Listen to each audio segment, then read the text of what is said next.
One person is dead and another was thrown from a car after a fiery crash here at the grassy area between Palisades Parkway northbound and an overlooked parking lot in Alpine. Just up ahead of where we're standing here, overlooking I-287 is where the investigation is taking place. And as you can see, that has backed up traffic. The Union County Prosecutor's Office says sometime after 4 a.m., the victim was both hit by a car and shot here at the corner of Roosevelt Avenue and East Front Street. The vehicle involved then fled the scene. Now, the deputy chief says even though brush fires can be common out here in the Meadowlands, Wednesday's fire was the worst he's seen in his 21 years with the department. As you can see, a lot of these residents are still cleaning up from the first floods with their belongings out on the curb. Now a lot of that debris is just floating down these streets. A 17-year-old boy from Patterson went under the water here Sunday evening just offshore and never came back up. Emergency management and the Coast Guard say they have scaled back their operations and that this is no longer a rescue mission. They're just now hoping to recover the body to give the family some closure.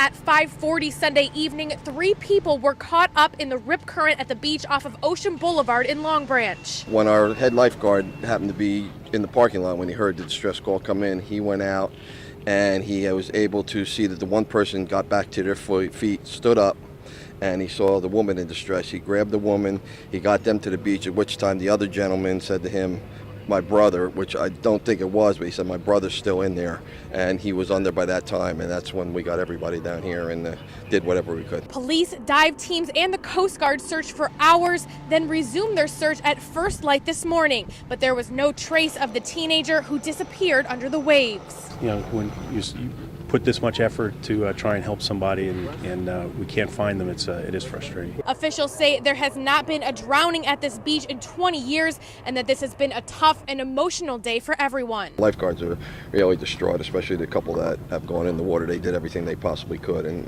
again, they try everything they possibly can to keep everybody safe. Kimberly Figueroa was also on this beach Sunday evening and says her family was warned that it was not a good time to be in the water. My husband wanted to go in one last time, and the lifeguard told him that he didn't suggest he did because of the rip currents. Officials say those currents are extremely dangerous and are asking beachgoers to always tell someone when they're going into the water and to know their limits. People should really concentrate on listening to what the lifeguards say.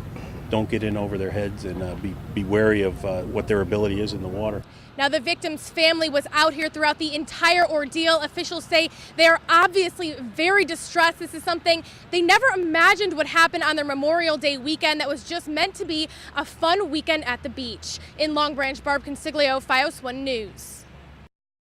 AAA is trying to prove that the Port Authority is routinely violating federal law by using toll revenue to fund non-transportation projects, specifically the World Trade Center. And they say the agency has not been cooperative or forthcoming with the details about where the money coming out of commuters' pockets is going.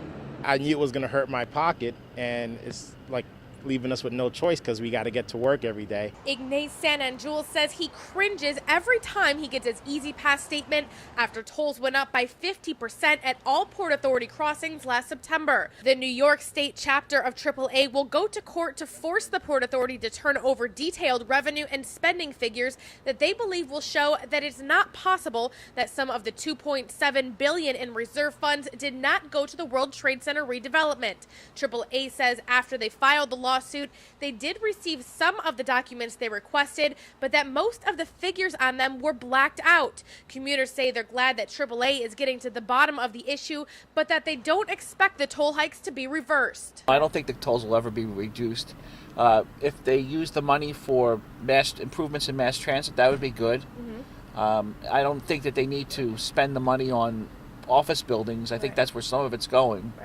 I don't understand why they need to be in the office building business. State officials are also getting involved. Assemblyman John Wisniewski, chairman of the Transportation, Public Works, and Independent Authorities Committee, also requested paperwork from the Port Authority and received 13,000 pages of figures Monday relating to the toll increase. And if it's found that toll money has been spent elsewhere, commuters worry about where the funds will come from when it is time to fix the roads. My concern is that when there is a major repair to be done, they're going to have to raise the fare again.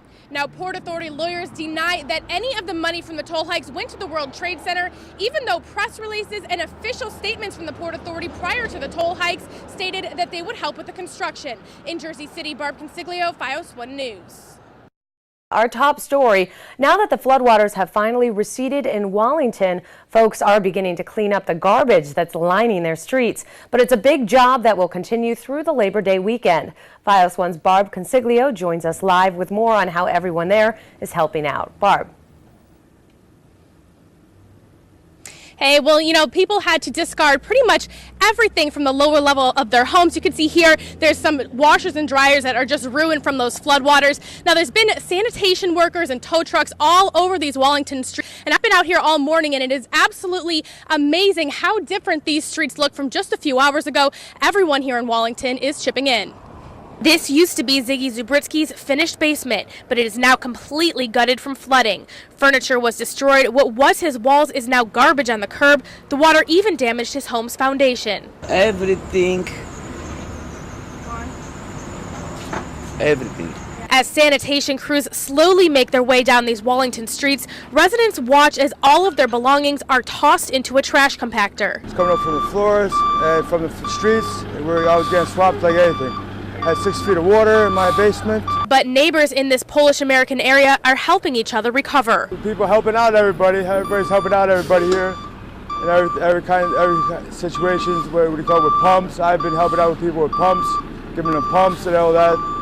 I've been helping out with the garbage. Crews helping with the cleanup say they've never seen anything like this. They've seen people have to throw away nearly everything they own. Even cars that had been covered in floodwaters are being towed off the street. See this right here? That's all everywhere. That's everywhere. That's all over through the town. Tuesday I came through here, I seen garbage, mattresses, everything that's floating on water. I said, oh, wow. Now, cleanup crews have been out here since Monday, and they said they've been working some pretty long hours, but they don't plan on stopping anytime soon. I feel so sorry for these people over here, but, you know, we came over here to do a job, you know, to clean up the town, and that's what we do. Now, this cleanup will continue throughout this Labor Day weekend, especially for those people who live down in those low-lying areas and just saw floodwaters recede. In the last day or so, they are all just beginning their cleanup process. Reporting live in Wallington, Barb Consiglio, FiOS 1 News. Barb, what a big job for those garbage men. Who pay the price? We do. Because, you know, every time happen like this, the insurance going up and up. 13 area businesses in 4 municipalities have been broken into since early Sunday morning in what police call smash and grab burglaries. 5 of those burglaries happened here on Route 46 in Clifton. The beauty salon, pizzeria, the Chinese restaurant, and the nail salon and the sushi place. It's all on the same side, the same strip shopping center. Police are investigating whether these break-ins are related to similar burglaries in New Milford and Garfield, and the latest one at the Old Canal Inn on East Passaic Street in Nutley. Co-owner Ralph Conca says someone smashed the door in with a brick and stole a TV sometime before 3 o'clock Monday morning. Well, the thing is, times are hard, so people are probably doing whatever they can to make a living. It's unfortunate that it had to be us that they hit, but police are doing a fine job, and let's keep our police and firemen employed. Businesses all along this strip have their glass doors boarded up and taped together. The landlord of all of those businesses say while this is the most break-ins he's seen at one time, this certainly isn't the first time something like this has happened. It happened many times before, but that's never happened like this. Every store broken down. That's last time. That happened every year, like a couple times. Amin Harfouche owns Goldberg's Bagels on this strip and says his store has been broken into at least 3 times before. It's a main highway, and everybody, you know, it's a lot of traffic, and they don't care. They break any doors. I have my neighbor, the Indian guy, that happened to him 6 months ago. They break his door also. Harfouche's store was spared in these latest break-ins, but Polanzi says those who weren't are left with costly repairs and losses. When they're broken, some of them cash register missing, some of them cigarette missing, some of, you know, each different store sell different projects. He's speaking with Clifton officials about what can be done to increase security and police protection in the area overnight. In Clifton, Barb Consiglio, FiOS 1 News. Valerie Bennett's brother-in-law has worked at Roche Pharmaceuticals in Nutley for over 30 years. In 5 months, he's going to be without a job. And 3 kids going into college. She says, like the rest of the 2,000 employees losing their jobs when the 119-acre complex closes, they don't know what they will do to make ends meet. He had an offer to go to California, but then you got to uproot your entire family, and then they start you at the bottom of the totem pole because you're no longer the seniority, because he's been there 30-something years. So turned it down to stay here. It cost him more to move there. The mayor of Nutley owns this deli here on Bloomfield Avenue, just a few blocks away from the Roche facility. And he says he fears when it closes, there will be a ripple effect to local small businesses like his. When you take 2,000 people out of the mix, and also in a bad recession that we're in right now, it's very troublesome. The lunch crowd, I'm sure, is going to be very much affected. And the after work, when they close, they come here, and we have hot food. Nutley could also lose $9 million in taxes every year if a new owner isn't found by the time Roche moves out. And Petracco says they're just starting that process now because they had no idea that Roche was in danger of closing until the announcement was made this week. Huffman Roche actually got a tax abatement not too long ago for us for all the improvements that they've done there. And they probably spent close to $100 million on improvements. So for them to pick up and go like this was shocking to our municipality. Petracco says he sees it as an opportunity to attract a growing corporation rather than one that's been downsizing for the past 15 years like Roche. There's not too many lots of land. That lot is 127 acres. So we're actually, calling out all businesses that, would like to be 13 miles away from New York City right now.